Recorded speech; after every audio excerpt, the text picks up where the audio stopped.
أعوذ بالله من الشيطان الرجيم بسم الله الرحمن الرحيم حميم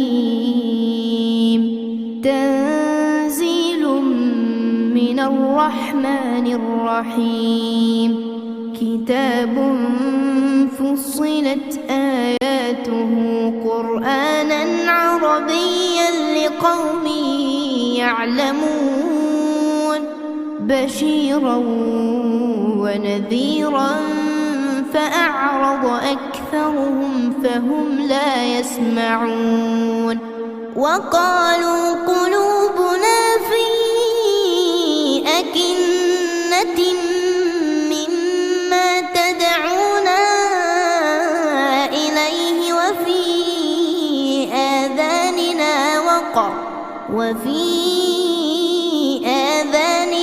وقر ومن بيننا وبينك حجاب فاعمل إننا عاملون. السلام عليكم ورحمة الله وبركاته. ഖുർആൻ പദം 1654 ദിവസത്തിലേക്ക് എല്ലാവരെയും ഹാർദമായി സ്വാഗതം ചെയ്യുന്നു. വിശുദ്ധ ഖുർആനിലെ 41-ാമത്തെ അധ്യായമായ സൂറത്ത് ഫുസിലത്തിൻ്റെ ആമുഖമാണ് ഇന്ന് പഠനവിധേയമാക്കുന്നത്. ക്ലാസ് ആരംഭിക്കുന്നതിനായി ആദരണീയനായ ഡോക്ടർ AI വിലായത്തുള്ള സാഹിബിനെ ക്ഷണിക്കുന്നു. അസ്സലാമു അലൈക്കും വറഹ്മത്തുള്ളാഹി വബറകാതുഹു. അഊദു ബില്ലാഹി മിനശ് ശൈത്വാനിർ റജീം. ബിസ്മില്ലാഹിർ റഹ്മാനിർ റഹീം. ഹാമീം തൻസീലും മിനർ റഹ്മാനിർ റഹീം. കിതാബുൻ ഫുസ്സിലത് ആയാതുഹു ഖുർആനൻ അറബിയ്യൻ لقوم يعلمون بشيرا ونذيرا فأعرض أكثرهم فهم لا يسمعون وقالوا قلوبنا في أكنة مما تدعونا إليه وفي آذاننا وقر ومن بيننا وبينك حجاب فاعمل إننا عاملون.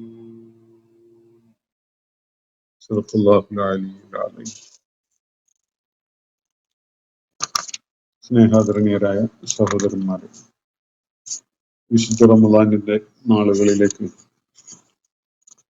എത്തിച്ചേരുകയാണ് നമ്മൾ. വിശുദ്ധ ഖുർആൻ അവതരണം നടന്ന മാസത്തിന്റെ ഒരു ആഘോഷമായിട്ടാണ് റമദാനിന്റെ വ്രതാനുഷ്ഠാനം കൽപ്പിക്കപ്പെട്ടിരിക്കുന്നത്. മനുഷ്യ സമൂഹത്തിന് മാർഗദർശനമായി അള്ളാഹു വിശുദ്ധ ഖുർആൻ അവതരിപ്പിച്ച് തന്നതിൻ്റെ പേരിൽ അള്ളാഹുവിനോട് കടപ്പാടും കൃതജ്ഞതയും ഒക്കെ രേഖപ്പെടുത്തുന്ന വിധത്തിലാണ് ഈ വ്രതാനുഷ്ഠാനം അള്ളാഹു നിർദ്ദേശിച്ചിരിക്കുന്നത്. ഷഹ്റു റമദാന്റെ മുഴുവനുമായി എല്ലാ അനുഗ്രഹങ്ങളും അതിൻ്റെ എല്ലാ വിധത്തിലുള്ള ബറക്കാത്തുകളും നമുക്ക് ഏവർക്കും ലഭ്യമാവട്ടെ എന്ന് ആശംസിക്കുകയും പ്രാർത്ഥിക്കുകയും ചെയ്യണം. ഒരു പുതിയ സൂറത്തിന്റെ പഠനത്തിലേക്ക് നീങ്ങുകയാണ് നമ്മൾ.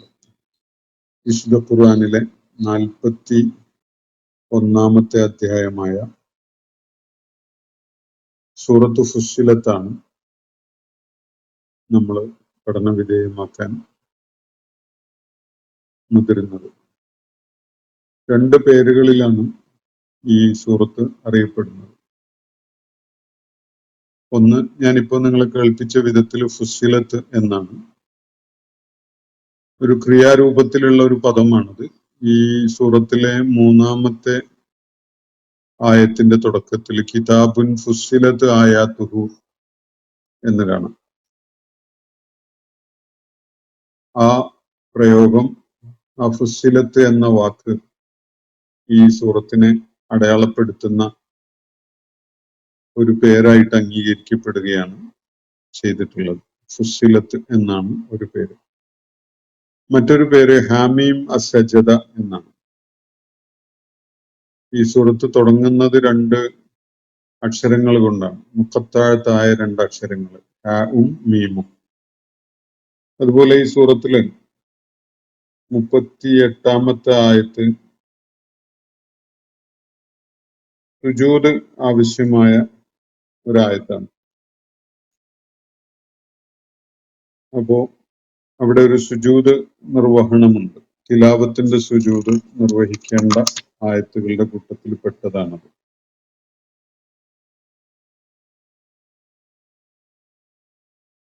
അങ്ങനെ ആ ഒരു കാര്യം കൂടി ചൂണ്ടിക്കാണിക്കുന്ന വിധത്തിലാണ്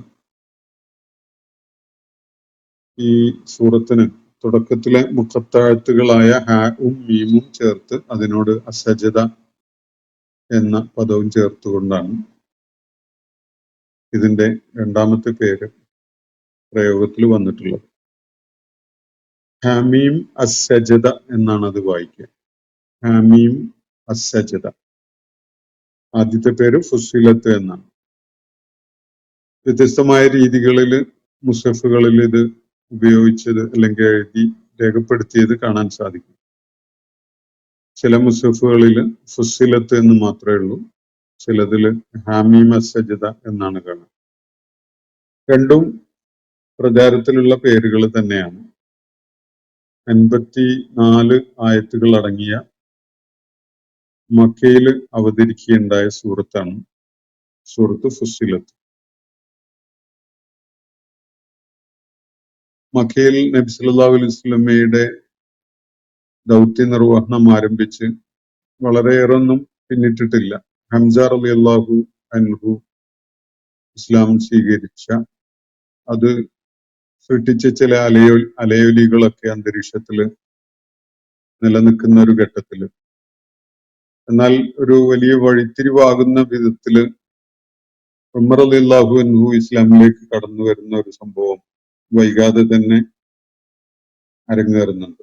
അതിന്റെ മുമ്പായിട്ടാണ് ഈ സൂറത്തിന്റെ അവതരണം എന്നാണ് ഇത് സംബന്ധമായി പഠന ഗവേഷണങ്ങൾ നടത്തിയ മുഫസ്സിറുകളും പണ്ഡിതന്മാരും ഒക്കെ ചൂണ്ടിക്കാണിക്കുന്നത്.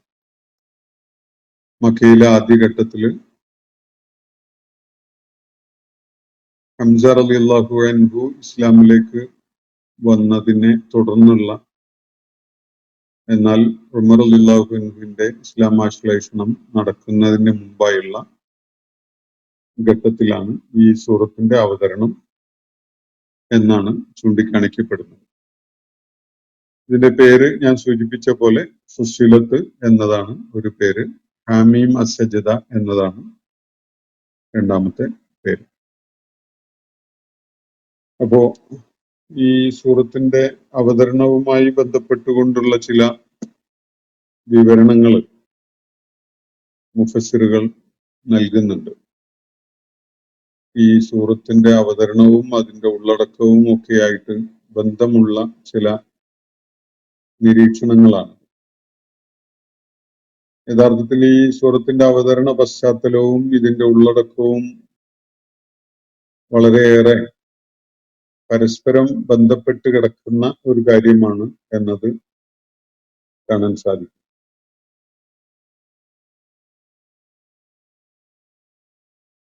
ഈ സൂറത്തിന്റെ അവതരണത്തിന്റെ ആ ഘട്ടം ഞാൻ സൂചിപ്പിച്ചല്ലോ. നബി സല്ലല്ലാഹു അലൈഹി വസല്ലം പരസ്യമായ പ്രബോധനം ആരംഭിച്ചു. ചില ആളുകളൊക്കെ ഇസ്ലാമിലേക്ക് വന്നു തുടങ്ങി. മിക്കവാറും എല്ലാ ദിവസവും ആരെങ്കിലും ഒക്കെ ഇസ്ലാമിലേക്ക് കടന്നു വരുന്ന വാർത്തയാണ് മക്കയിൽ അലയൊലികൾ സൃഷ്ടിച്ചുകൊണ്ടിരിക്കുന്നത്. വളരെ സ്വാധീനമുള്ള ഒരു വ്യക്തി എന്നുള്ള നിലക്ക് ഹംസ റളിയല്ലാഹു അൻഹു ഇസ്ലാമിലേക്ക് കടന്നു വന്നത് മുസ്ലിം പക്ഷത്തുള്ളവർക്ക് വലിയൊരു കരുത്ത് പകരുന്ന, അവരെ ശക്തിപ്പെടുത്തുന്ന ഒരു സംഭവമായിരുന്നു. അത് ഇസ്ലാമിനോട് എതിർപ്പ് കാണിച്ചുകൊണ്ട് നിൽക്കുന്ന ആളുകൾക്ക്, പ്രത്യേകിച്ച് മക്കയിലെ പ്രമാണിമാർക്ക് വലിയ അസ്വസ്ഥതയും സൃഷ്ടിക്കുന്നുണ്ട്. അപ്പോ അങ്ങനെയുള്ള ഒരു ഘട്ടത്തിലാണ് ഒരിക്കൽ നബി സല്ലല്ലാഹു അലൈഹി വസല്ലം മസ്ജിദുൽ ഹറാമിൽ ഒരു ഭാഗത്ത് ഇരിക്കുകയായിരുന്നു. അപ്പോ മസ്ജിദുൽ ഹറാമിന്റെ എന്ന് പറഞ്ഞാൽ കഅബയുടെ പരിസരത്ത് അതിന്റെ ചുറ്റുപാടുമുള്ള ഇടത്ത് മറ്റൊരു ഭാഗത്ത് ഖുറൈശി പ്രമാണിമാര് സംഘം ചേർന്ന് ഇരിക്കുന്നുണ്ടായിരുന്നു. അവരുടെയൊക്കെ സംസാരം ഈ പുതിയ ദൈവിക സന്ദേശവുമായിട്ട് അവർക്കിടയിലേക്ക് കടന്നു വന്നിട്ടുള്ള പ്രവാചകൻ സൃഷ്ടിച്ചുകൊണ്ടിരിക്കുന്ന സ്വാധീനവും അദ്ദേഹം കേൾപ്പിച്ചുകൊണ്ടിരിക്കുന്ന ദൈവിക വചനങ്ങളിൽ ആകൃഷ്ടരായി ദിനേന എന്നോണം പലരും ഇസ്ലാമിലേക്ക് വന്നുകൊണ്ടിരിക്കുന്ന കാര്യവുമൊക്കെയാണ് അവരുടെ സംസാര വിഷയം. കാരണം അതാണ് അവരെ അസ്വസ്ഥപ്പെടുത്തിക്കൊണ്ടിരിക്കുന്ന കാര്യം. അത് അവർക്കൊരു ആശ്വാസമോ അല്ലെങ്കിൽ സന്തോഷമോ ഉണ്ടാക്കുന്ന ഒരവസ്ഥയല്ല. കാരണം അവര് ഈ പ്രമാണിമാരാരും തന്നെ ഇസ്ലാം ഉൾക്കൊള്ളാനോ അതിനോട് സൃഷ്ടിപരമായ ഒരു സമീപനം സ്വീകരിക്കാനോ ഒന്നും സന്നദ്ധരായിട്ടില്ല. അത് അവരെ അസ്വസ്ഥപ്പെടുത്തുന്നുണ്ട്. മാത്രമല്ല, അവർക്ക് വളരെ വേണ്ടപ്പെട്ടവനായി അവർ കരുതിയിരുന്ന, അവരുടെ ഇടയിൽ അൽ അമീനായിട്ട് നിലകൊണ്ടിരുന്ന മുഹമ്മദ് നബി സല്ലല്ലാഹു അലൈഹി വസല്ലം ഇപ്പോ അവരിൽ നിന്ന് വേർപെട്ടു പോകുന്ന, അല്ലെങ്കിൽ അവർക്കിടയിൽ ഒരു പിളർപ്പുണ്ടാകുന്നതിന് കാരണമാകുന്ന ഒരാളായി മാറിയതില് അവര് വളരെയേറെ അസ്വസ്ഥതയുള്ള അവസ്ഥയിലാണ്. ആ ഒരു സന്ദർഭത്തിലാണ് ഒരിക്കൽ ഒരു ദിവസം നബി സല്ലല്ലാഹു അലൈഹി വസല്ലം മസ്ജിദുൽ ഹറാമിന്റെ ഒരു ഭാഗത്ത് ഖുറൈശി പ്രമാണിമാര് മറ്റൊരു ഭാഗത്തുമായിട്ട് അവിടെ ഇങ്ങനെ ഇരിക്കുകയായിരുന്നു. അപ്പോഴാണ് ഖുറൈശി പ്രമാണിമാരുടെ കൂട്ടത്തില് വളരെ പ്രമുഖനായ പ്രായമുള്ള ഒരു വ്യക്തി, ഉത്ബത്ത് ഇബ്നു റബിയ എന്ന പേരുള്ള വ്യക്തി, അദ്ദേഹത്തിന്റെ മകളെയാണ് അബൂ സുഫിയാൻ വിവാഹം ചെയ്തിട്ടുണ്ടായിരുന്നത്. അപ്പൊ ഈ വ്യക്തി ഉത്ബത്ത് ഇബ്നു റബിയ എന്ന ആള് കൂട്ടത്തിലൊരു വളരെ സീനിയറായ ഒരാൾ എന്നുള്ള നിലക്ക് മക്കയിൽ അവിടെ കൂടിയിരുന്ന പ്രമാണിമാരോടായിട്ട് അദ്ദേഹം പറഞ്ഞു, മുഹമ്മദ് ഇപ്പോ നമ്മളുടെ ഇടയിൽ നിന്നൊക്കെ വേർപെട്ടു പോകുന്ന ഒരു അവസ്ഥയാണല്ലോ ഉണ്ടാവുന്നത്. അയാളുടെ ഇപ്പോഴത്തെ ഈ പ്രവർത്തനങ്ങൾ കാരണമായിട്ട് നമുക്കിടയിൽ ഒരു പിളർപ്പും ഭിന്നതയും ഒക്കെ ഉണ്ടായി വരികയാണ്. അപ്പൊ ഞാനൊരു കാര്യം ചെയ്യാം, നിങ്ങൾ സമ്മതിക്കുകയാണെങ്കിൽ മുഹമ്മദ് അല്ല അവിടെ ഇരിക്കുന്നത്, ഞാൻ അദ്ദേഹത്തിന്റെ അടുക്കൽ പോയിട്ട് കാര്യങ്ങൾ സംസാരിക്കുകയും ചില നിർദ്ദേശങ്ങൾ മുന്നോട്ട് വെക്കുകയും ചെയ്യാം. അദ്ദേഹം അത് അംഗീകരിക്കുകയാണെങ്കിൽ നമുക്കും അത് അംഗീകരിക്കാം. എന്നാൽ അദ്ദേഹം നമ്മള് മുന്നോട്ട് വെക്കുന്ന കാര്യം സ്വീകരിക്കാൻ അദ്ദേഹം സന്നദ്ധനാവുന്നില്ലെങ്കിൽ, അത് നമ്മൾ വെക്കുന്ന നിർദ്ദേശങ്ങൾ സ്വീകരിക്കുകയാണെങ്കിൽ പിന്നെ നമ്മൾ തമ്മിൽ ഒരു പ്രശ്നം ഉണ്ടാവേണ്ടതില്ല. ആ അസ്വസ്ഥതകളൊക്കെ അവസാനിച്ചോളും. അതുകൊണ്ട് ഞാൻ ഏതായാലും ഒന്ന് ശ്രമിച്ചു നോക്കാം എന്നാണ് ഇദ്ദേഹം ഉത്ബത്ത് ഇബ്നു റബിയ ഖുറൈശി പ്രമാണിമാരോടായിട്ട് പറയുന്നത്. അപ്പോ അത് വലിയ സാധ്യതയുള്ള ഒരു സംഗതിയായിട്ടാണ് അവർക്ക് തോന്നിയത്. ഉത്ബയെ പോലെയുള്ള ഒരാള്, വളരെ മുതിർന്ന ഒരാള് മുൻകൈ എടുത്ത് ചെല്ലുകയാണെങ്കിൽ മുഹമ്മദ് അതിന് ചെവി കൊടുക്കും, ഒരു പക്ഷേ അദ്ദേഹം അത് അംഗീകരിച്ചെന്നും വരാം എന്നൊക്കെയുള്ള ഒരു പ്രതീക്ഷയാണ് അവർക്ക് ആ ഘട്ടത്തിൽ ഉണ്ടായിരുന്നത്. അങ്ങനെ ഖുറൈശി പ്രമാണിമാരുടെ അനുമതിയോടുകൂടി അയാള് നബി സല്ലല്ലാഹു അലൈഹി വസല്ലം ഇരിക്കുന്ന സ്ഥലത്തേക്ക് നീങ്ങുകയും അദ്ദേഹത്തിന്റെ മുന്നിൽ പോയി അഭിമുഖമായി ഇരുന്നു കൊണ്ട് സംസാരിക്കാൻ തുടങ്ങുകയും ചെയ്തു. അങ്ങനെ അദ്ദേഹം കാണിച്ച ഒരു കാര്യം, മുഹമ്മദ്, നീ സമൂഹത്തില്, ഇവിടുത്തെ മക്കയിലെ ഈ സമൂഹത്തില് വലിയ അംഗീകാരമുള്ള സ്ഥാനവും പദവിയും ഒക്കെ ഉള്ള ഒരാളാണല്ലോ. പക്ഷെ അങ്ങനെ ഒരാളായിരിക്കെ തന്നെ നീ ഇപ്പൊ ചെയ്തുകൊണ്ടിരിക്കുന്ന കാര്യം സമൂഹത്തെ പിളർക്കുന്ന വിധത്തിലുള്ളതാണ്. ഈ സമൂഹത്തിൽ ഒരു ഭിന്നത ഉണ്ടാക്കുകയാണ്. ഇവിടെ എല്ലാവരും അംഗീകരിച്ചുകൊണ്ടുള്ള സമൂഹത്തിലെ പ്രമാണിമാരെയൊക്കെ നീ വളരെ നിസ്സാരമായി കണ്ടുകൊണ്ട് അവരുടെ അഭിപ്രായത്തിനൊന്നും ഒരു വിലയുമില്ലാത്ത വിധത്തിലാണ് നീ കാര്യങ്ങളുമായി മുന്നോട്ട് പോകുന്നത്. നീ അവരുടെ ദൈവങ്ങളെ ദുഷിച്ചു പറയുന്നു, അവയെ തള്ളിക്കളയുന്നു. ഇങ്ങനെയൊക്കെയാണല്ലോ ചെയ്യുന്നത്. അത് വലിയൊരു അസ്വസ്ഥതയാണ് ആഭ്യന്തര രംഗത്ത് മക്കയിലെ സമൂഹത്തിനിടയിൽ ഉണ്ടാക്കുന്നത്. അതുകൊണ്ട് ഞാൻ ചില നിർദ്ദേശങ്ങൾ മുന്നോട്ട് വെക്കാം. നീ അതേക്കുറിച്ചൊന്ന് ആലോചിച്ച് നോക്കിയിട്ട് ഒരു പ്രതികരണം നൽകുകയാണെങ്കിൽ, ഏതെങ്കിലും ഒരു അഭിപ്രായമെങ്കിലും നീ സ്വീകരിക്കുകയാണെങ്കിൽ അത് എല്ലാവർക്കും ഗുണകരമായിരിക്കും എന്നാണ് ഉത്ബത്ത് ഇബ്നു റബിയ നബി സല്ലല്ലാഹു അലൈഹി വസല്ലമയോട് പറയുകയുണ്ടായത്. അത് കേട്ട് നബി സല്ലല്ലാഹു അലൈഹി വസല്ലം പ്രതികരിച്ചത്, അദ്ദേഹത്തെ ആദരപൂർവ്വം അബുൽ വലീദ് എന്ന് വിളിച്ചുകൊണ്ടാണ് നബി സല്ലല്ലാഹു അലൈഹി വസല്ലം പ്രതികരിക്കുന്നത്. ഞാൻ കേൾക്കാം, അബുൽ വലീദ്, താങ്കൾ പറയാൻ ഉദ്ദേശിച്ച കാര്യങ്ങൾ മുഴുവനായിട്ടും പറയും. എന്ത് നിർദ്ദേശമാണ് താങ്കൾ മുന്നോട്ട് വെക്കുന്നത് എന്നത് ഞാനൊന്ന് കേൾക്കട്ടെ എന്ന നിലക്കാണ് നബി സല്ലല്ലാഹു അലൈഹി വസല്ലം പ്രതികരിച്ചത്. അപ്പോ ഉത്ബക്ക് ഒരു അവസരം കൈവന്നിരിക്കുകയാണ് നബി സല്ലല്ലാഹു അലൈഹി വസല്ലമയോട് അയാളുടെ മനസ്സിലുണ്ടായിരുന്ന ആശയം പങ്കുവെക്കാനായിട്ട്. അദ്ദേഹം പറഞ്ഞത് ഇങ്ങനെയാണ്: മുഹമ്മദ്, നീ ഇപ്പോ ഇറങ്ങി പുറപ്പെട്ടിരിക്കുന്ന ഒരു കാര്യമുണ്ടല്ലോ, ഒരു ദൗത്യം നിർവഹിക്കാൻ വേണ്ടി ഇറങ്ങി പുറപ്പെട്ടതാണല്ലോ. അപ്പൊ അതിന്റെ പിന്നിലെ നിന്റെ താല്പര്യം യഥാർത്ഥത്തിൽ എന്താണ്? നീ സമ്പന്നനാവുക, സ്വാധീനമുള്ളവനാവുക, അധികാരമുള്ളവനാവുക, ശക്തനാവുക എന്നതൊക്കെയാണ് നിന്റെ താല്പര്യമെങ്കിൽ നിന്നെ ഞങ്ങള് അധികാരമുള്ളവനും സ്വാധീനമുള്ളവനും നേതാവും ഒക്കെ ആക്കിയിട്ട് അംഗീകരിക്കാം. നിന്നെ രാജാവായിട്ട് വാഴിക്കാം. നീ സമ്പത്താണ് ഉദ്ദേശിക്കുന്നതെങ്കിൽ നിനക്ക് തൃപ്തി വരുവോളം ആ സമ്പത്തും ഞങ്ങള് നിനക്ക് നൽകാം. എന്നിട്ട് നിന്നെ നേതാവായിട്ടോ രാജാവായിട്ടോ വാഴിക്കാം. ഇനി അതല്ല, നിന്നെ വല്ല ബാധയും പിടികൂടിയതാണെങ്കിൽ, വല്ല ജിന്നുബാധയോ അല്ലെങ്കിൽ നിനക്ക് വല്ല മനോരോഗവും ഒക്കെയാണ് ഉണ്ടായിട്ടുള്ളതെങ്കിൽ ഞങ്ങള് സ്വന്തം ചെലവില് നിന്നെ ചികിത്സിച്ച് അത് ഭേദമാക്കാം. ഇതാണ് രണ്ട് നിർദ്ദേശങ്ങളും മുന്നോട്ട് വെച്ചത്. ഒന്ന്, സമ്പത്ത്, അധികാരം, പദവി, സ്ഥാനം ഇങ്ങനെയുള്ളതൊക്കെയാണ് നീ ആഗ്രഹിക്കുന്നതെങ്കിൽ അതിലേറ്റവും വലിയ സാധ്യത തന്നെ ഞങ്ങള് നിനക്ക് തുറന്നു തരാം.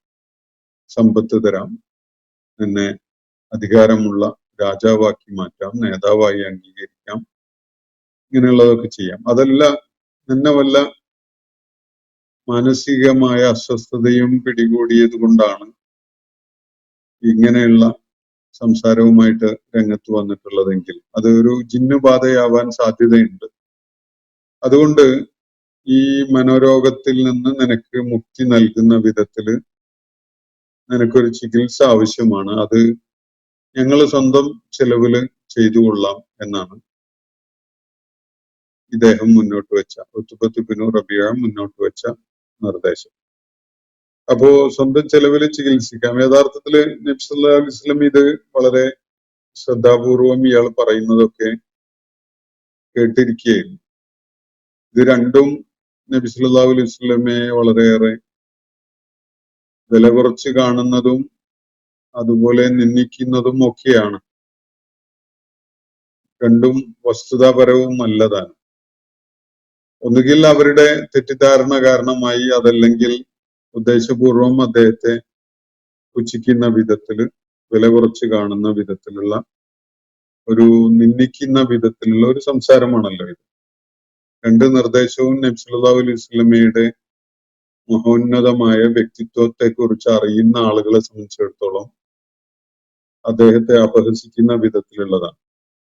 അതുകൊണ്ട് ഈ ഉത്ബത്ത് ബിൻ റബീഅ പറഞ്ഞ കാര്യങ്ങളൊക്കെ ശ്രദ്ധിച്ചു കേട്ടതിന് ശേഷം നബി സല്ലല്ലാഹു അലൈഹി വസല്ലം അദ്ദേഹത്തോടായിട്ട് പറഞ്ഞു, അബൂ വലീദ്, നിങ്ങൾ പറയാനുണ്ടായിരുന്ന കാര്യങ്ങളൊക്കെ പറഞ്ഞല്ലോ, അത് പറഞ്ഞു പൂർത്തിയായി എങ്കിൽ ഞാൻ അതൊക്കെ ശ്രദ്ധിച്ചു കേട്ടു, അതൊക്കെ പറഞ്ഞു കഴിഞ്ഞുവെങ്കിൽ ഇനി എനിക്ക് പറയാനുള്ളത് ഞാൻ പറയാം എന്ന് പറഞ്ഞുകൊണ്ട് നബി സല്ലല്ലാഹു അലൈഹി വസല്ലം ബിസ്മില്ലാഹിർ റഹ്മാനിർ റഹീം എന്നൊരു വിട്ടുകൊണ്ട് അദ്ദേഹത്തെ കേൾപ്പിക്കുന്ന വിധത്തിൽ ആ സമയത്ത് ദൈവികമായി അദ്ദേഹത്തിന് വെളിപ്പാടായി നൽകപ്പെട്ട ഈ സൂറത്ത് അയാളെ കേൾപ്പിക്കുകയാണ്.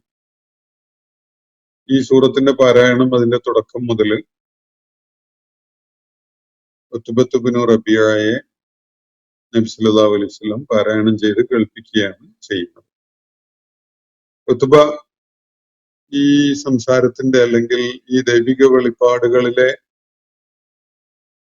അതിലടങ്ങിയിട്ടുള്ള ആശയങ്ങളും അതിന്റെ സ്വരച്ചേരുവയും അതിന്റെ ആകർഷണീയമായ പാരായണവും ഒക്കെ അതിലൊക്കെ അങ്ങ് മുഴുകിയിട്ട് കൈകൾ നിലത്തൂന്നി അങ്ങനെ നബി സല്ലല്ലാഹു അലൈഹി വസല്ലം പാരായണം ചെയ്ത് കേൾപ്പിക്കുന്നത് ശ്രദ്ധാപൂർവം കേൾക്കുകയായി. അങ്ങനെ 38-ാമത്തെ ആയത്ത് എത്തിയപ്പോൾ നബി സല്ലല്ലാഹു അലൈഹി വസല്ലം, നേരത്തെ സൂചിപ്പിച്ചല്ലോ ഞാൻ, ഈ ഹമീമ സജദ എന്നാണല്ലോ ഈ സൂറത്തിന്റെ പേര്. അപ്പൊ ഇതിലടങ്ങിയിട്ടുള്ള സുജൂദ് അനിവാര്യമായ ഒരു ആയത്തുണ്ട്, അതാണ് 38-ാമത്തെ ആയത്ത്. ആ സുജൂദിന്റെ ആയത്ത് പാരായണം ചെയ്തുകൊണ്ട് നബി സല്ലല്ലാഹു അലൈഹി വസല്ലം സുജൂദ് നിർവഹിച്ചു. അതിനുശേഷം തലയുയർത്തിക്കൊണ്ട് നബി സല്ലല്ലാഹു അലൈഹി വസല്ലം പറഞ്ഞു, അബുൽ വലീദ്, എന്റെ മറുപടി കേട്ടല്ലോ, ഇനി നിങ്ങൾക്ക് ഇഷ്ടം പോലെ ചെയ്യാം. നിങ്ങൾ എന്റെ മുന്നിൽ ചില നിർദ്ദേശങ്ങളൊക്കെ വെക്കുകയുണ്ടായി, അതിനോട് പ്രതികരിച്ചുകൊണ്ട് ഞാൻ നിങ്ങളെ ചില കാര്യങ്ങൾ കേൾപ്പിച്ചു. അതാണ് എനിക്ക് പറയാനുള്ള മറുപടി അത് സംബന്ധമായിട്ട്. അതുകൊണ്ട് ഇനി നിങ്ങൾ ശരിയായി ശരിക്കൊന്ന് ആലോചിച്ചിട്ട് വേണ്ട വിധത്തിൽ തീരുമാനമെടുക്കണം എന്നാണ് നബി സല്ലല്ലാഹു അലൈഹി വസല്ലം അദ്ദേഹത്തോട് നിർദ്ദേശിച്ചത്. അപ്പോ ഉത്ബ വലിയ പ്രതീക്ഷയോടുകൂടിയാണ് നബി സല്ലല്ലാഹു അലൈഹി വസല്ലമയുടെ അടുക്കലേക്ക് ചില നിർദ്ദേശങ്ങളൊക്കെ വെക്കാം, അത് അദ്ദേഹം അംഗീകരിക്കുകയാണെങ്കിൽ നമുക്കിടയിലുള്ള പ്രശ്നം എന്നേക്കുമായി തീർന്ന് കിട്ടും എന്നതൊക്കെ പറഞ്ഞുകൊണ്ടാണ്, എന്നൊക്കെയുള്ള പ്രതീക്ഷ നൽകിക്കൊണ്ടാണ് ഖുറൈശി പ്രമാണിമാരോട് ഈ രീതിയിൽ പറഞ്ഞുകൊണ്ടാണ് നബിയുടെ അടുക്കലേക്ക് വന്നിട്ടുണ്ടായിരുന്നത്. അങ്ങനെ നബിയുമായുള്ള ആ സംഭാഷണം, അയാൾക്ക് പറയാനുള്ളതൊക്കെ ആദ്യം കേൾപ്പിക്കുകയും അതിനെ തുടർന്നുണ്ടായ സംഭവങ്ങൾ നബി സല്ലല്ലാഹു അലൈഹി വസല്ലം ഈ സൂറത്തിന്റെ തുടക്കം മുതൽ അദ്ദേഹത്തെ കേൾപ്പിച്ച സംഗതികളൊക്കെ. അപ്പൊ ഇത് കഴിഞ്ഞ് ഇനി കാര്യങ്ങൾ മനസ്സിലാക്കിയിട്ട് നിങ്ങൾ തീരുമാനിക്കുക എന്ന് പറഞ്ഞപ്പോ ഉത്ബ ഖുറൈശി നേതാക്കന്മാരുടെ അടുക്കലേക്ക് തിരിച്ചു പോവുകയാണ്. അദ്ദേഹത്തിന്റെ മുഖം വളരെ വിവരണമായിട്ടുണ്ടായിരുന്നു. അങ്ങോട്ട് പുറപ്പെട്ട് പോയ സമയത്തുണ്ടായിരുന്നുള്ള ആവേശമോ അല്ലെങ്കിൽ പ്രതീക്ഷയോ ഒന്നും പ്രകടമായിരുന്നില്ല. ഇതായിരുന്നു ഉത്ബ തിരിച്ചു പോകുമ്പോൾ ഉണ്ടായിരുന്ന മുഖഭാവം. തിരിച്ച് പ്രമാണിമാരുടെ അടുക്കല് ചെന്നിട്ട് അദ്ദേഹം അവരോട് പറയുന്നത് മുമ്പെങ്ങും കേട്ടിട്ടില്ലാത്ത തരം ചില വചനങ്ങളാണ് ഞാൻ മുഹമ്മദിന്റെ അടുക്കൽ നിന്ന് കേൾക്കുകയുണ്ടായത്. അവയൊന്നും സാധാരണ നമുക്ക് പരിചയമുള്ള കവിത പോലെയുള്ള കവിതയൊന്നുമല്ല, അത് ഒരു ആഭിചാരക്കാരന്റെ മന്ത്രവുമല്ല, ഒരു ജ്യോത്സ്യന്റെ ജൽപ്പനങ്ങളായിട്ടും തോന്നുന്നില്ല. ഖുറൈശികളെ, അതുകൊണ്ട് നമുക്ക് ഏറ്റവും നല്ലത് ഇയാളെ ഇയാളുടെ പാട്ടിന് വിടുന്നതാണ്. ഇയാളുടെ കാര്യത്തിൽ ഇടപെടാതെ നമ്മൾ അയാളെ സ്വതന്ത്രനായിട്ട് വിടുന്നതാണ് നമുക്ക് ഏറ്റവും നല്ലത്. കാരണം ഇയാൾ കേൾപ്പിച്ചുകൊണ്ടിരിക്കുന്ന വചനങ്ങൾ ഉണ്ടല്ലോ, അത് ചില വർണ്ണങ്ങൾ സൃഷ്ടിക്കും, അത് സമൂഹത്തിൽ ചില ചലനങ്ങൾ ഉണ്ടാക്കും. അറബികള് ഇയാളെ ഒരു പക്ഷേ നേരിടാൻ വേണ്ടി രംഗത്ത് വന്നതും വരും.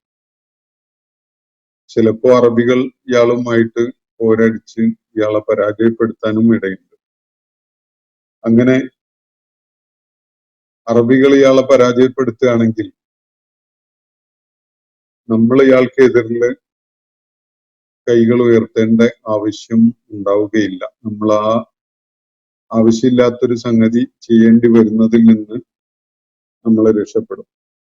ഇനി അതല്ല, അറബികളുടെ മേൽ മുഹമ്മദാണ് വിജയം നേടുന്നതെങ്കിലോ അതിന്റെ യശസ്സും പ്രതാപവും ഒക്കെ നമുക്ക് കൂടി അവകാശപ്പെട്ടതായി മാറുമല്ലോ. അതുകൊണ്ട് നമുക്ക് ഏറ്റവും നല്ലത് മുഹമ്മദിന്റെ പാട്ടിന് വിടുകയാണ്.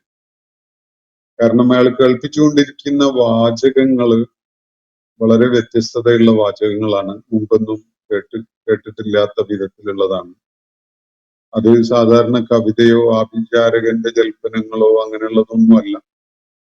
എന്തായാലും സമൂഹത്തില് വലിയ ചലനം ഉണ്ടാക്കാൻ ഇടയുള്ള തരം വാചകങ്ങളാണ്. അത് കേൾപ്പിക്കപ്പെട്ടാൽ അറബ് സമൂഹം അങ്ങനെ കയ്യും കെട്ടി നോക്കിയിരിക്കുമെന്ന് നമുക്ക് പറയാൻ വയ്യ. ചിലപ്പോ അറബികള് മുഹമ്മദിനെതിരെ രംഗത്ത് വന്നു വരും. അങ്ങനെ മുഹമ്മദിന്റെ കാര്യം അവര് തന്നെ അങ്ങ് തീർത്ത് കളയുകയാണെങ്കിൽ പിന്നെ നമ്മളതിൽ മെനക്കെടേണ്ട കാര്യമൊന്നുമില്ല. ഇനി അതല്ല, മുഹമ്മദ് അവരെ അതിജയിക്കുകയാണെങ്കിലോ തീർച്ചയായിട്ടും ഖുറൈശി പ്രമാണിമാരെന്ന നിലയ്ക്ക് മുഹമ്മദിന്റെ സമൂഹത്തിലെ പ്രമാണിമാര് എന്നുള്ള നിലയ്ക്ക് മുഹമ്മദിനുണ്ടാവുന്ന വിജയവും നേട്ടവും ഒക്കെ തന്നെ നമുക്ക് കൂടി അഭിമാനിക്കാവുന്നതായിരിക്കും. അതുകൊണ്ട് തൽക്കാലം ഈ വിഷയത്തിൽ ഇടപെടാതിരിക്കുകയാണ് ഏറ്റവും നല്ലത് എന്നാണ് ഉത്ബത്ത് ഇബ്നു റബിയ ഈ ആളുകളോടായിട്ട്, പ്രമാണിമാരോടായിട്ട് പറയുകയുണ്ടായി. അപ്പോ ഖുറൈശി നേതാക്കന്മാരിൽ അത് വലിയ അസ്വസ്ഥത ഉണ്ടാക്കി. അവര് പറഞ്ഞത്, റബിയ, താങ്കളും അയാളുടെ ആകർഷണ വലയത്തില് അകപ്പെടുകയാണോ ഉണ്ടായത്? മുഹമ്മദിനെ അദ്ദേഹം ഉണ്ടാക്കിക്കൊണ്ടിരിക്കുന്ന ഒരു അസ്വസ്ഥത പറഞ്ഞു മനസ്സിലാക്കി അയാൾ അതിൽ നിന്ന് പിന്തിരിപ്പിക്കാൻ വേണ്ടിയാണല്ലോ താങ്കൾ പോയത്. എന്നിട്ടിപ്പോ താങ്കളും മുഹമ്മദിന്റെ ആളായി മാറുകയാണോ എന്നാണ് അവർ ചോദിച്ചത്. ഉത്ബ ഒരു സംഘർഷത്തിനൊന്നും അവരുമായിട്ട് മുതിർന്നില്ല. അദ്ദേഹം പറഞ്ഞത്, ഞാൻ എന്റെ നിരീക്ഷണം അടിസ്ഥാനപ്പെടുത്തിക്കൊണ്ടുള്ള അഭിപ്രായമാണ് നിങ്ങളുമായി പങ്കുവച്ചിട്ടുള്ളത്. നിങ്ങൾക്ക് എന്താണോ ബോധ്യപ്പെടുന്നത് അതനുസരിച്ച് നിങ്ങൾ ചെയ്തോളൂ എന്ന് പറഞ്ഞു. ഇതാണ് ആ സംഭവം. അപ്പൊ ഇതില് ചേർത്ത് മനസ്സിലാക്കേണ്ട ഒരു കാര്യം, നബി സല്ലല്ലാഹു അലൈഹി വസല്ലമയുമായി ഉത്ബ സംസാരം നടത്തിയതിനെ തുടർന്ന് നബി സല്ലല്ലാഹു അലൈഹി വസല്ലം അദ്ദേഹത്തെ കേൾപ്പിച്ച ഈ സൂറത്തിന്റെ അവതരണം തന്നെ ആ ഘട്ടത്തിലാണ് എന്നാണ് മനസ്സിലാക്കാൻ പറ്റുന്നത്. അപ്പൊ അതിൽ ഈ സൂറത്ത് കേൾപ്പിച്ചുകൊണ്ടിരുന്നപ്പോ ഇതിലെ 13-ാമത്തെ ആയത്ത് കേൾപ്പിച്ചപ്പോ അതിങ്ങനെയാണ്, ഫൈൻ അറളു ഫഖുൽ അൻദർതുക്കും സാഇഖതൻ മിത്ല സാഇഖതി ആദിം വസമൂദ്. ഇനി അവർ പിന്തിരിഞ്ഞു പോയിക്കളയുകയാണ് എങ്കിൽ അവരോട് പറഞ്ഞേക്കുക, അൻദർതുക്കും, ഞാൻ നിങ്ങൾക്ക് താക്കീത് നൽകിയിട്ടുണ്ട്, സാഇഖതൻ മിസ്ല സാഇഖതി ആദിം വസമൂദ്, ആദിനെയും സമൂദിനെയും പിടികൂടിയതുപോലെയുള്ള ഒരു വിപത്ത് നിങ്ങളെയും പിടികൂടാനിരിക്കുന്നു എന്ന കാര്യം അവർക്ക് ഒരു താക്കീതായി ഞാനിതാ അറിയിക്കുന്നു. ഈ മക്കയിലെ പ്രമാണിമാരുടെ കാര്യത്തിലാണ് ഈ പറയുന്നത് എന്ന് അവരോട് പറയാൻ വേണ്ടി നബി സല്ലല്ലാഹു അലൈഹി വസല്ലമയോട് അള്ളാഹു ആവശ്യപ്പെടുന്ന ആ ഭാഗം ആ ആയത്ത് കേൾപ്പിച്ചപ്പോ എന്ന് പറഞ്ഞാൽ ഈ 13-ാമത്തെ ആയത്ത് കേൾപ്പിച്ചപ്പോ ഉത്ബ എല്ലാ നിയന്ത്രണവും നഷ്ടപ്പെട്ട ആളായിക്കൊണ്ട് നബി സല്ലല്ലാഹു അലൈഹി വസല്ലമയുടെ വായ പൊത്തിക്കളഞ്ഞു. ഇനി അങ്ങോട്ട് പറയരുത്, ഒന്നും പാരായണം ചെയ്യരുത് എന്ന നിലക്കാണ്. മുഹമ്മദ് സ്വന്തം സമൂഹത്തോട് ഒരല്പം കരുണയെങ്കിലും കാണിക്കണം. ആദിനും സമൂദിനും ഒക്കെ നേരിടേണ്ടി വന്ന വിപത്ത് നിങ്ങൾക്കും ഉണ്ടാകും എന്ന വിധത്തിലുള്ള ഈ സംസാരമൊന്നും ഇനി മുന്നോട്ട് കൊണ്ടുപോകരുത് എന്ന് പറഞ്ഞുകൊണ്ട് നബി സല്ലല്ലാഹു അലൈഹി വസല്ലമയെ വികാരാധീനനായിക്കൊണ്ട് അയാള് നബി സല്ലല്ലാഹു അലൈഹി വസല്ലമയുടെ വായ പൊത്തുകയായിരുന്നു. അപ്പോ ഈ നടപടിയെക്കുറിച്ച്, അതായത് നബി സല്ലല്ലാഹു അലൈഹി വസല്ലമയുടെ വായ പൊത്തിക്കളയുന്ന വിധത്തിലുള്ള ആ അനുഭവം ഖുറൈശി നേതാക്കന്മാരോട് പങ്കുവെച്ചപ്പോ ഉത്ബ അവരോടായിട്ട് പറഞ്ഞ ഇങ്ങനെയാണ്: നിങ്ങൾക്ക് അറിയാമല്ലോ മുഹമ്മദിന്റെ സംസാരം, അയാളുടെ വായിൽ നിന്ന് പുറത്തു വരുന്ന ഒന്നും തന്നെ സത്യമായി പുലരാതിരിക്കുകയില്ല. മുഹമ്മദ് സംസാരിച്ചുകൊണ്ടിരിക്കുന്ന കാര്യം ഇവിടെ ആദിനും സമൂദിനും ഒക്കെ ഉണ്ടായതുപോലെയുള്ള ഒരു വലിയ വിപത്ത് നിങ്ങളെയും പിടികൂടും എന്ന് പറഞ്ഞ ആ വാചകം അത് സത്യമായി പുലരുക തന്നെ ചെയ്യും എന്നാണ് എനിക്ക് തോന്നിയത്.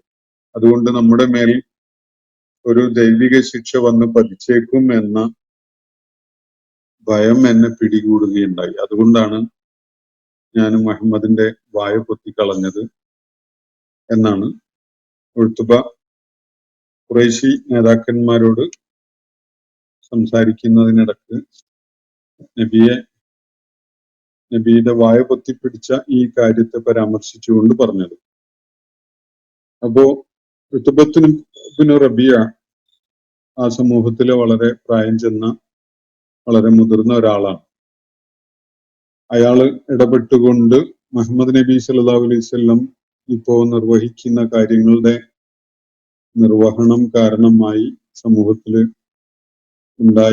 രൂപപ്പെട്ടിട്ടുള്ള ഒരു സാഹചര്യം, അതിനുള്ള ഒരു പരിഹാരം ഞാൻ അയാളുമായി നേരിട്ട് പോയി സംസാരിച്ചിട്ട് ഒരു പരിഹാരം കണ്ടെത്താം, ചില നിർദ്ദേശങ്ങളൊക്കെ മുന്നോട്ട് വെക്കാം എന്നൊക്കെ പറഞ്ഞുകൊണ്ടാണ് പോയത്. എന്തായാലും ആ ഒരു സന്ദർഭത്തില് അവര് സ്വീകരിച്ചുകൊണ്ടിരുന്ന നിലപാടുകളെ പരാമർശിച്ചുകൊണ്ട് വളരെ ശക്തമായ ഭാഷയിൽ അള്ളാഹു ഈ സൂറത്തില് മക്കയിലെ പ്രമാണിമാരെ കേൾപ്പിക്കുന്ന ചില കാര്യങ്ങൾ വെളിപ്പെടുത്തുകയാണ് എന്നതാണ് നമുക്ക് മനസ്സിലാക്കാൻ സാധിക്കുന്ന കാര്യം. ഉത്ബയുടെ നിർദ്ദേശങ്ങളുടെ നേരത്തെ നമ്മൾ മനസ്സിലാക്കിയതുപോലെ 2 തലങ്ങളാണ് ഉത്ബ മുന്നോട്ട് വെച്ച നിർദ്ദേശങ്ങളിൽ കാണാൻ സാധിക്കുക. ഒന്ന്, നബി സല്ലല്ലാഹു അലൈഹി വസല്ലം ഈ ദൗത്യ നിർവഹണം ആരംഭിച്ചിട്ടുള്ളത് ചില ഭൗതിക താല്പര്യങ്ങൾ മുന്നിൽ കണ്ടുകൊണ്ടാണ്. സമ്പത്തോ അധികാരമോ സ്ഥാനമോ പദവിയോ സ്വാധീനമോ ഒക്കെയാണ് അയാൾ ലക്ഷ്യം വെക്കുന്നത് എന്ന നിലക്കുള്ള ഒരു സംസാരം. നബി സല്ലല്ലാഹു അലൈഹി വസല്ലമയുടെ ഈ ദൗത്യ നിർവഹണത്തിന്റെ ഉദ്ദേശശുദ്ധിയെ തന്നെ കളങ്കപ്പെടുത്തുന്ന അല്ലെങ്കിൽ ചോദ്യം ചെയ്യുന്ന വിധത്തിലാണ് ആ നിർദ്ദേശം വരുന്നത്. ഇത് ഒരാളുടെ ഒരു കാര്യം ചെയ്യുമ്പോൾ എന്ത് കാര്യത്തിന് വേണ്ടിയാണ് അയാൾ ഇത് ചെയ്യുന്നത്, അതിന്റെ പിന്നിൽ എന്തോ ഒരു ഒളിഞ്ഞിരിക്കുന്ന അജണ്ട ഉണ്ട് എന്ന വിധത്തിൽ സംസാരിക്കുമ്പോൾ അതോടെ തന്നെ അയാളുടെ സത്യസന്ധതയെ ചോദ്യം ചെയ്യലായി മാറിയത്. അപ്പോ നബി സല്ലല്ലാഹു അലൈഹി വസല്ലം ഇതിന്റെ പിന്നില് വേറെ ചില ഉദ്ദേശങ്ങളൊക്കെ ആയിട്ടാണ് ഇറങ്ങിയിരിക്കുന്നത് എന്ന വിധത്തിൽ അദ്ദേഹത്തിന്റെ ഉദ്ദേശശുദ്ധിയെ തന്നെ ചോദ്യം ചെയ്യുന്ന ഒരു സ്വഭാവമാണ് ഈ നിർദ്ദേശത്തിന് സ്വാഭാവികമായിട്ടും ഉള്ളത്.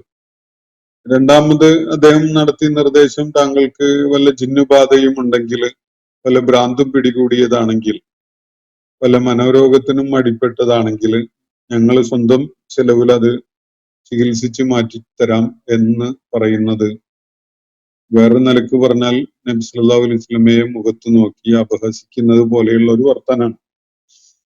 അപ്പൊ ഈ ഒരു സംഗതിയാണ് അദ്ദേഹത്തിന്റെ സംസാരത്തിന്റെ അല്ലെങ്കിൽ അദ്ദേഹം മുന്നോട്ട് വെച്ച നിർദ്ദേശങ്ങളുടെ ഒരു രണ്ട് തലങ്ങളായിട്ട് കാണാൻ കഴിയും.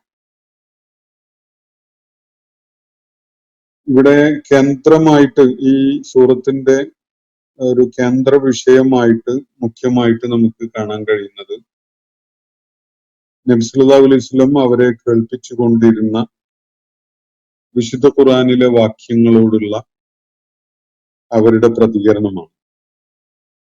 അതിനോട് അത് തിരസ്കരിക്കുന്ന, അതിനെ കളവാക്കുന്ന, അത് അംഗീകരിക്കാത്ത, അതിനോട് ശത്രുത കാണിക്കുന്ന ഒരു നിലപാടാണ് അവർ സ്വീകരിച്ചു വന്നിരുന്നത്. അത് അവരുടെ ഹൃദയങ്ങൾക്ക് ഒരുതരം മൂടിയുള്ള പോലെ, കാതുകൾക്ക് ഒരു അടപ്പുള്ള പോലെ, കാര്യങ്ങളെ വേണ്ട വിധത്തിൽ ഉൾക്കൊള്ളാത്ത ഒരു സമീപനം ആണ് അവർ സ്വീകരിച്ചു വന്നിരുന്നത്. അതിനോടുള്ള പ്രതികരണമായിട്ടാണ് ഈ സൂറത്ത് ചില കാര്യങ്ങൾ അവരുടെ ശ്രദ്ധയിൽ കൊണ്ടുവരുന്നത് എന്നത് കാണാൻ കഴിയും.